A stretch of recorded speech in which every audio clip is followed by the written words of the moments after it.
All right. Hello, everyone. I'm Rod DeGeorge with Musically Speaking. Today we are joined by the incredibly talented Nili Brosh. Uh, Nili has a couple great solo albums out, and rumor has it she's working on a third. So hopefully we can speak about that today. How are you doing, Nili? Great to have you. Great. Thank you. Great being here. How are you, Rod? I'm doing great. Thank you very much.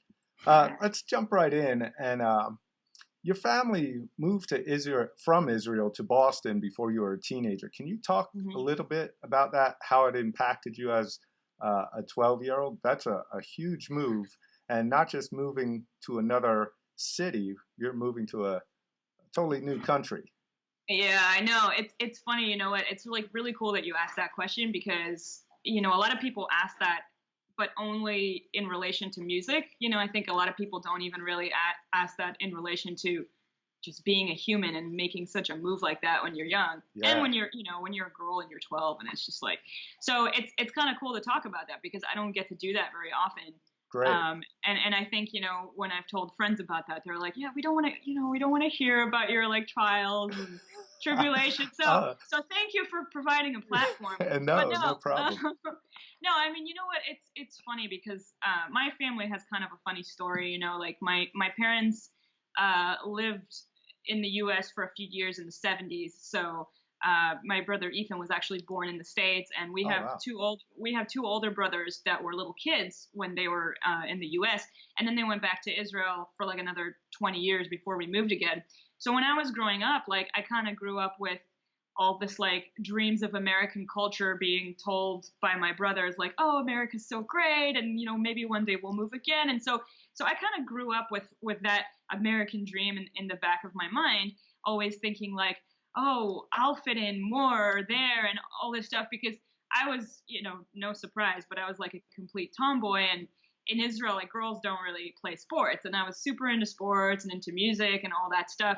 So I was largely made fun of for that in elementary school. And I just remember my brothers always telling me, like, you'll have a great life. You'll like totally fit in because of that, like that's not weird in the States and everything. So when we started talking about possibly moving leading up to when we did in 2000, I was really excited about that because I was just kind of like, this is cool. Like I won't be an outcast and I'll get to do the stuff that I want to do and I'll get to learn to play guitar and all these things. And so I was all about moving, and luckily I spoke English, so the language wasn't really a barrier. But when we got to Boston, it was like not what I expected because like I mean it wasn't like awful, it wasn't like a nightmare, but I had a very different childhood because Israel has a warm climate and I grew up in a city and kids play outside, like that's what we did. We rode our bikes all day long outside and everything.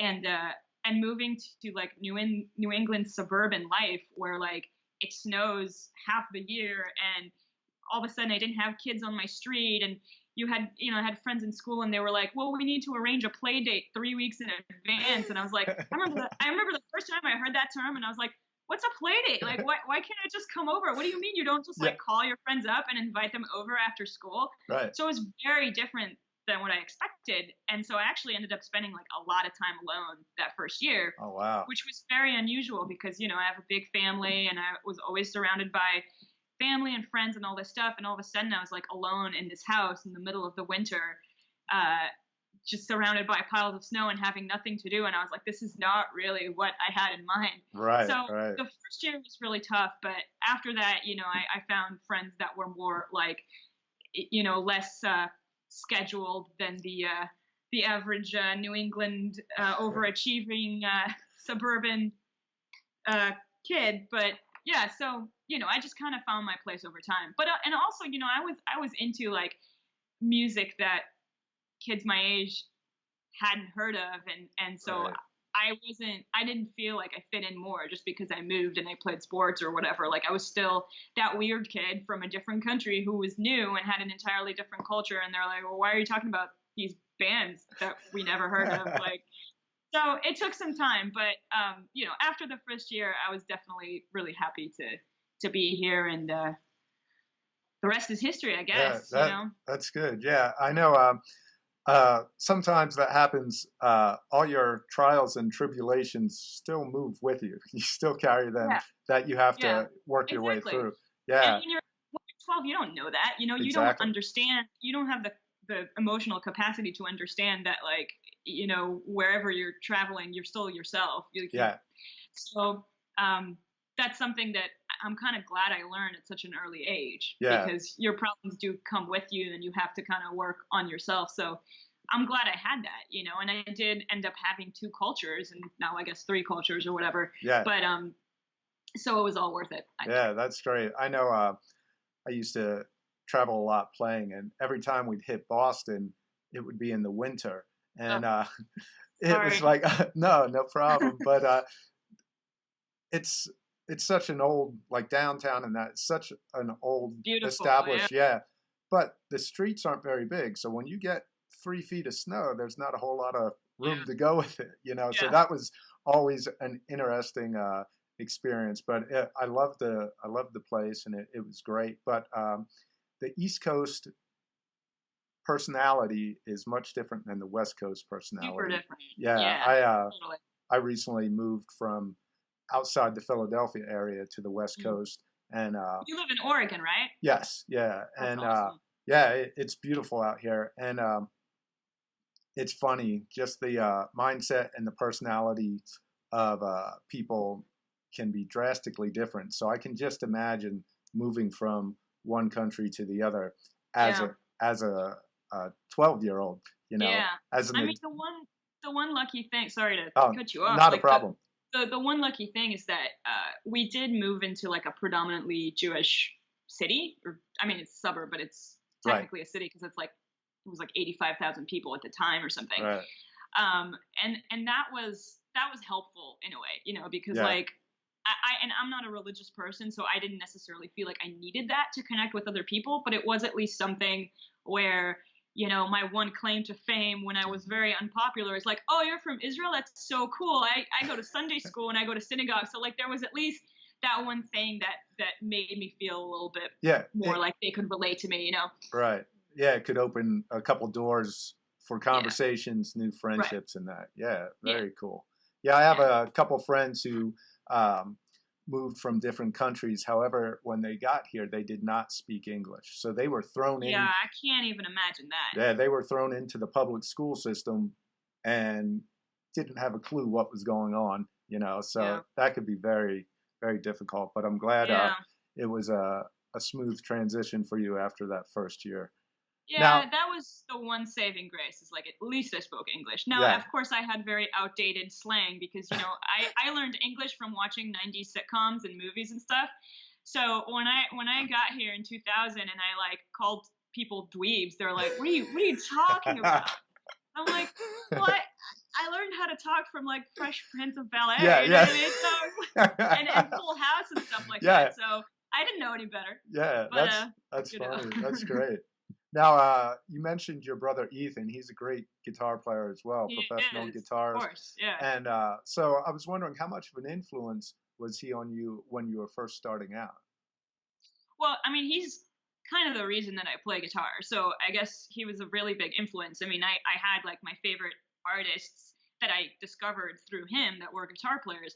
But as far as like, I always loved music and I always knew that I wanted to be a musician and play music in some sort of aspect. But um, I I really wanted to be a drummer, and we lived in an apartment in Israel, and like there was no way that my parents were going to get me a drum kit. Like it would Right. just was not going to happen. So I definitely scratched that off the list very quickly. And when I was 7, my mom took me to the local conservatory to have kind of like an assessment where they end up telling you like what instruments they think would be a good fit for you. So they Right. basically like I remember they gave me like a clap call and response test where like they would clap a rhythm and you would have to clap it back, and they would keep going until they stumped you basically. And when we finished, he started listing all these instruments, and like I just remember this is like one of my childhood memories. Like as soon as he got to guitar, I just Right. stopped listening because I wanted to be like my big brother, and I was just like, no, that's what I want to do.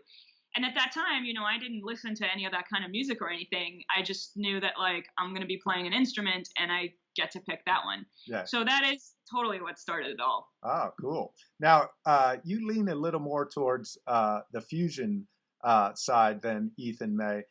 Can you explain, was there a particular artist or particular moment that made you say, whoa, that really grabbed your ear and leaned you in that direction? I don't know if I can narrow it down to like a particular thing, because I'm not a huge like straight ahead jazz fan, Right. as it might be obvious. I don't know. But I mean, I think to me, like once I first heard like people dabbling in fusion, I just thought it was really cool because I really like the bebop vocabulary, but I Right. never really liked the context that it's in traditionally. So when I first heard it like in kind of a rock context, I was like, this is really cool because it's got everything that I like from rock, but then it's got like these really cool bebop lines, but they're played differently and they don't have to be, you know, in the same recipe that they're always in. So when I heard that, I was like, all right, I want to figure out how to do that. And I just felt like it, I mean, I still don't ever really feel like I'm authentically doing it because I didn't grow up as a jazz player, but I felt like it took years and years and years of studying just to feel like I'm in the right direction. And I learned a lot from all that. Like, I'm glad I did all that work, you know, because I still think it's really cool, and it can go so many directions and you could do so many things with it. And there's so much depth in it and new ideas that like, it's one of the things, just having like the harmonic depth is one of the things that keeps me from getting bored when I like play the same thing all the time, you know? Exactly. Yeah. And like you were talking, that harmonic depth is, it's real interesting when notes you used to view as quote wrong notes now can add a different color or a different element that spark a new enthusiasm to your playing. Totally. On that. Yeah. Totally. So that's great. Yeah. And it's great. I agree with you too. It's like when you hear different elements, whether it be from fusion or world music, I know world music influences a lot of my writing. When you hear those elements in the context in which you're comfortable with, it opens up more ideas and it fits. It may fit your individual personality maybe better than the context that it originally came from. But yeah, so that's very cool. Yeah. All right. Now, you developed a very high level. I just had something pop up on my screen. Sorry about that. You developed a very high level of technique as well as musicality on the instrument. So can you share with us some of your favorite exercises that you use to develop your technique and style? Because there's a difference between just very technical players and players that use advanced techniques to create musical ideas, you know. So can you talk a little bit about some exercises or some approaches that you may have used? Yeah, I'm really not into exercises. I'm completely like, well, at least when it comes to techniques, I'm not super into exercises because I always felt like they're a way to introduce a middleman into a deal where it doesn't, where they don't belong. That's a great way to put it. The way that I think of, and actually you know, I didn't even really discover that concept myself. Like it actually came from my producer on my last record, where like, you know, when I was a teenager, I was definitely one of those kids who like really just wanted to shred. And it seems kind of uncharacteristic for someone who loves music so much and definitely cares about that. But I think when you're 15, it's like, that's the age where you're into the flash, you know? So, and I'm a very like, kind of like impatient, like I want it now kind of person. And especially like when you're 15, it's like at the worst that it could possibly be. So that was the age where like I really worked with a metronome and like I got all that shit down and it like really worked out. And then, you know, probably like a year or two later, I was like, all right, well, I got this, like, let's work on the music now. And so then I kind of shelved the metronome for many years and I got better at the other stuff, but I never felt like I was really nailing the technique stuff anymore. And I always wondered why, and it never even connected that like, duh, you know, like I'm not really isolating working on that anymore, but it just didn't seem like as much as a priority. So I kind of like accepted being sloppy while I work on musical things. And then when I started working with Tony, I was like, you know, my co-producer on my last album, Sabi Saltil, he's an amazing Turkish musician who I went to college with, and now he's back in Turkey, but he used to live in LA, so we got to make this record together. He's a great player and like a great all-around musician. Like he's, I think, a year older than me, and like we met when we were 18, and he was like so, you know, wise beyond his years and such a mature musician that I always looked to him for advice. And I just remember like kind of bitching to him about how I have to play all this Tony MacAlpine stuff and like I wasn't nailing it. And I was like, well, you know, it's okay when I like play it isolated, but then I can't do it with the song. And he just gave me like the best piece of advice that anybody did. And he said, like, you know, you got to work with the metronome, but you can't isolate the lick. You have to just like play it as a song. So like if there's a problem lick, you just have to like kind of work on the transitions as well. So like play 16 measures into the lick and 16 measures out of the lick. And it sounds like such simple advice, but I never connected the dots. I never came up with that myself. And Right. once he said that, and once I started doing that, it's like shit turned around like literally that day. Like, I mean, I hate to say that it was like, oh, it was like an overnight, but really it's like I was on the cusp of nailing things for so many years and it just wasn't working out. And as soon as I did that, and I was practicing it really slow, I never really sped up. Yeah. It just made a difference. So ever since that day, I kind of realized that the metronoming thing doesn't have to be exercises and it doesn't have to be boring. It just means that you take the content that's actually music and then apply it to the metronome. And so then, you know, you're still working on something, you're still playing it slowly, but you're not sitting there playing like, you know, stuff that is like not musical. You're still playing content. So even if you're playing it slow, at least it's music and at least it's something that you like. So now I always tell my students, it's like, yeah, exercises to improve your speed and technique will probably get you there.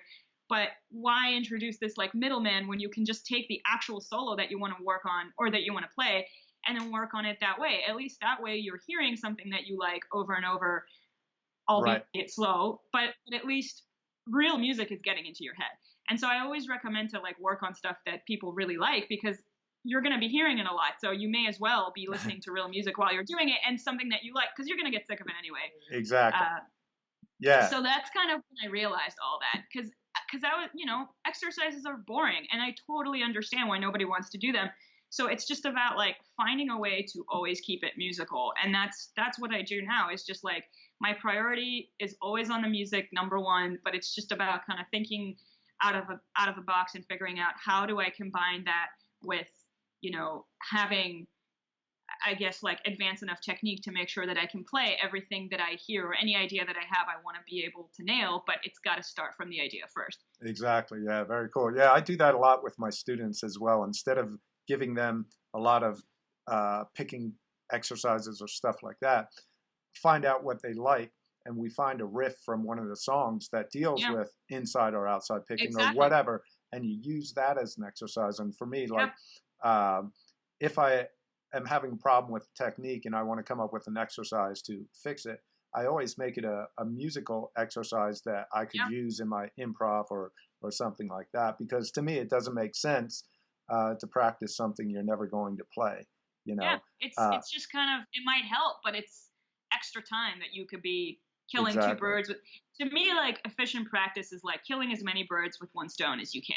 Yeah, that's great. And so, that was a great analogy you said about the middleman because we run into that a lot in music. There's extra steps that we take in our playing mentally that we don't need to. There's a lot of middlemen that we can get out of the way. So that was very cool. All right. You. Now, it also appears like you have a strong sense of self-discipline, whether it be, like you said, learning the Tony MacAlpine stuff, which is never easy to play, and then also the Van Halen tunes, or even like getting your tunes down, the different time signatures and different phrasings and techniques. And now you're taking on a bunch of jazz standards. So can you talk a little bit about, like you touched on this a little bit, but your practice regimen and also how you mentally arrange and conceptualize things so it's easy to apply. Like learning the jazz standards are totally different than something that we do in the rock field or even fusion field. So can you talk a little bit about that?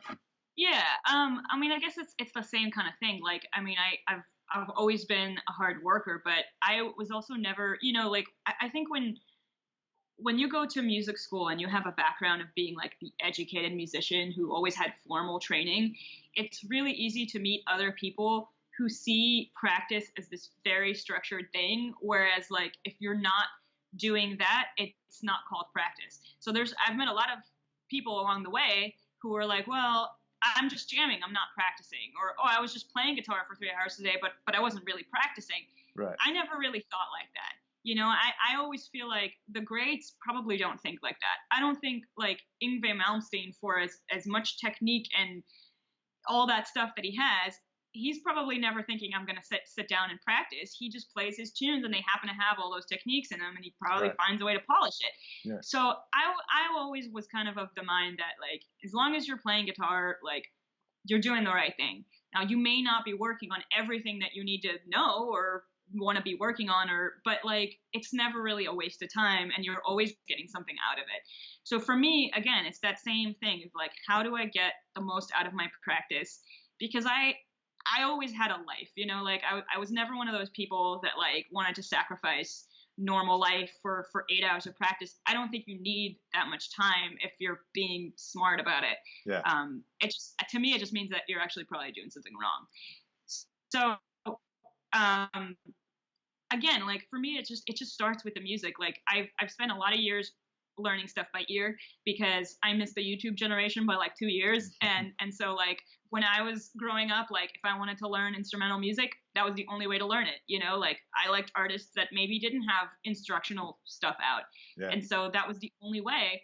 And so that's what I spent like a bulk of my years doing. And then I realized that I didn't know, you know, I knew where all the right notes were, but I didn't know what the hell was going on. So I realized that I had to like fill all that stuff in with theory information. So once I kind of got those two things covered, I had a pretty good grasp on, all right, I can learn songs fast now because I've practiced that for so many years. And then I can go and figure out like what kind of theoretical information is attached to it so that I can figure out how to solo over it and stuff like that. Right. And that filled a lot of the practice hours that I would have to prepare for a gig like that. Yeah. So, I mean, I guess it helps that like, you know, I guess in my nature pretty disciplined, but I think part of it was because, you know, I've seen so many kids in college and like just growing up that like were so good at being spontaneous musicians. Like they were so good at improvising and all that stuff. And I never felt like I didn't grow up with that. You know, I wasn't really a jammer person. I never really enjoyed it in the beginning. And so I always felt like I have to work really hard and prepare to compensate for the fact that I wasn't the person who can show up and just play over anything. And so I think that was part of the reason why I've always been good at like sitting down and doing my work, because I didn't feel confident unless I was prepared. That was my way to compensate for my weaknesses. So through the years of working that way, I've now feel like I've filled in a lot of the gaps and just gotten better at those skills so that now if I have to learn songs, it just doesn't take as long and I can switch gears and work on something else. And then, you know, I mean, the rest is just practice, like moving from one style to the other. Like it's really hard in the beginning, but that's its own skill, just like anything else. So the more I do that, the easier it is to shift gears and the more you start finding parallels in seemingly very different styles of music, because it's all music and you just kind of realize that in the end, like you can find parallels in anything. Exactly. So now I just kind of try to look for that to basically cheat my way into playing something that's outside of my style. Well, let me find something parallel in Eddie Van Halen that I can use in a bluesy John Coltrane tune. Like it sounds you know, out of the field, but it's really not in a way. Right. You just kind of have to make it work. Yeah, great. Yeah, awesome. So now we talked a little bit about this, but keeping the musicality when writing and playing the more intricate parts, do you consciously think about your intervallic choices or where you start the phrase, whether it be on a downbeat, upbeat, or in between 16th notes, or even like the time signatures. Do you consciously think about that, or do you just like hear a part and then go for it, and then later you realize, oh wow, this is in so and so time? Mm-hmm. Or can you talk about that process? Yeah. So with phrasing of melodies and soloing ideas and stuff like that, I'm not a counter unless I have to be for that Hmm. kind of stuff. I really do like to just kind of feel it and just listen to what I hear in my head, because that's the way that I just kind of like internalize music the best, is if I just treat it as music and listen to it and try to have it come out from the ears, because that's what you do with music. You listen to it. So to me, Exactly. that's like the most organic way to do it. And it's just always worked for me. And I think that's why again, like, it was another way to compensate for the lack of improvising in my early years, because I always felt like if I'm writing a solo, then it's kind of like improvising in slow motion, where I just kind of like chop it up into parts and wait until I hear the next thing and then lay it down. And that's how I felt like, all right, I wish I could do this in the moment, but at least I know that if I'm laying down my ideas like that, they're the most organic ones and they're exactly what I wanted to write. Right. So Right. that's the way I've kind of always taken that, until it got to the point where I could do it like close enough to real time that, fast forward to improv, I guess. But as far as like writing actual riffs and sections, on my last record, like the stuff that was, in odd time signatures, it wasn't so much that I wrote in a specific time signature for the sake of being in that time signature, but at that time I was hanging out with a lot of really great drummers. I had the privilege to do that. And I just, got to see how they think about, the rhythmic aspects of things. And it's so different than what a guitar player might do, because, Right. I think we think of it as primarily a melodic and harmonic instrument first. And it's really easy, at least for somebody like me, to kind of let the rhythmic aspect kind of fall to the wayside, or at Right. least be less of a priority. So I just found it so interesting that I tried some of the things that they, some of the approaches that they use for writing on my own stuff. And so I never really did that before, because again, I like to start with the ears, and I never really liked starting from paper. But it was kind of an interesting idea, is to just, so some riffs actually happened with, I had a piece of paper, I wrote down like 13 flashes on it, and then I started grouping things together to see like, all right, if I group, the first 5/8 notes and then the next three, what would that sound like? Different groupings and stuff. And eventually that developed into the riffs that you hear on that record. So it Yeah. was like a really different way for me to work, and, not necessarily something that I would do all the time, but even starting that way, it would always end up with the priority being like, all right, but now I'm hearing this, so I'm going to shift it over to that. Exactly. So the paper was still never the priority. Like if I was hearing something else that sounded better, but it was like a less complicated time signature or a less complicated subdivision of said time signature, then I would always go with that, because that to me still takes priority. I don't want to be so like dead on to the paper that like now it's just not sounding musical. Right. What's the Exactly. point of that, Yeah. So Yeah. it's kind of like an inspiration and a way to start, but not where I ended up. Exactly. It's just a doorway to allow you into this Yeah, space, and then exactly. yeah, and that's how. It's a different way to think, Exactly. but not a destination. Yeah, exactly. And that's and it comes across that way too, because like I said, you keep the musicality, and there are some things that you listen to, and it may just not speak to you, but it may come across as, wow, this was very analytical. It wasn't like, there's so many odd time signatures that just feel right, Yeah. and then there's other ones that may feel a little like, wow, they were thinking hard there, Right. Yeah. and I do the same thing. It's like it has to feel right, Yeah. regardless of what the time signature is. But that's great stuff. Now you're Yeah. I working. mean, I don't like thinking too much, it's kind Yeah. of exhausting. Yeah. Now you're working on your new CD right now. What phase are you in? Are you in the writing phase, or did you start any tracking, or? I'm still in the writing phase, but a lot of the at least preliminary production is kind of going along with that. So it's possible that like the final production will maybe be an enhancement of the arrangement ideas that are going along with the writing kind of hand in Right. hand now. Because I've just, with this being my third album, I've kind of like gotten better at my demoing skills. So now my demos sound a lot closer to finished things than they used to, Right. which I'm really happy about because that was a really big weakness of mine. And I never really felt good about that when I was handing off tracks to people to record on. I was always kind of like, oh, I'm sorry that I'm like sending you shit that, but that's your job. So now it's just like, it makes me enjoy it more too, because I am automatically working with demos that sound a little bit better. So it's a little bit more fun to play to them. And it's more fun to continue, hashing out ideas when it just sounds a little better. I Right. mean, again, they're still demos, don't get me wrong, but like it makes it a lot easier. Yeah. So I have to say that like I'm definitely enjoying the writing of this one way more than I ever have before, which is a really big thing for me to say if for anybody that knows the story of my last record. Yeah. So yeah, so I'm really just trying to enjoy it, and then like so many other things are popping up in the last few months that I'm really trying to carve out as much writing time as I can whenever I have like a free hour or day or something, because I know that if I don't purposefully like consciously take that time, it's not going to present itself. So I really have no information as to when it's going to be done. Maybe I'll start releasing them as single songs. I don't really know, because it just all depends on how the rest of the year ends up playing out. Right. Right. Now, talking about your last CD, I remember seeing some videos about you talking about how Yeah. you weren't comfortable with even deciding. That's a total euphemism, isn't it? Not Yeah. comfortable with. I would have used a much harsher way to say that. But thank you.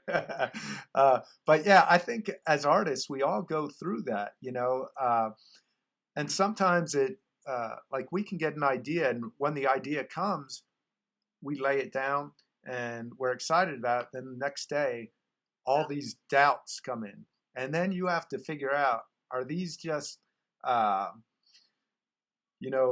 personal doubts on myself, or am I hearing this clearly? And sometimes that's hard to figure out if you're hearing it really clearly or if it's just your lack of self-confidence. And I think we all go through that. Totally. And with you going through it, and it seems to a pretty big degree with the last record, how are you feeling about the ideas, the actual musical ideas? Do you feel like you can be more objective now?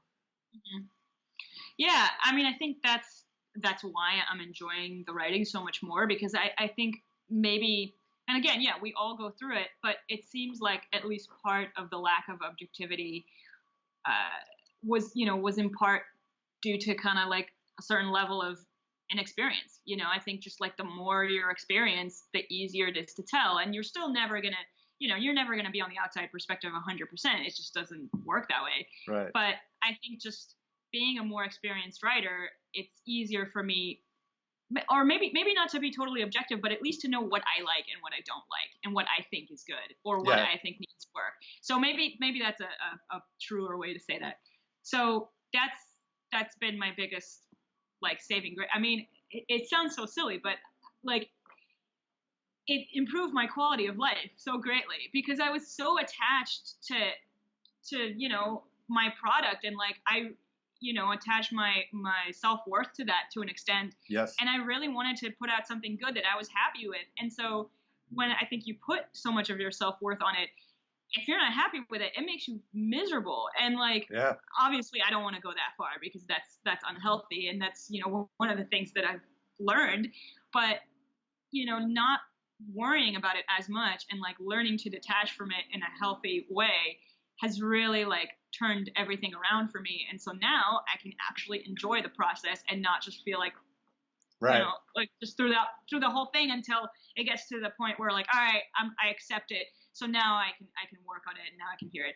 So it's at least more enjoyable, which to me is like, I really think that there's no way it's not going to be a better product if I'm having more fun with it. Right. So exactly.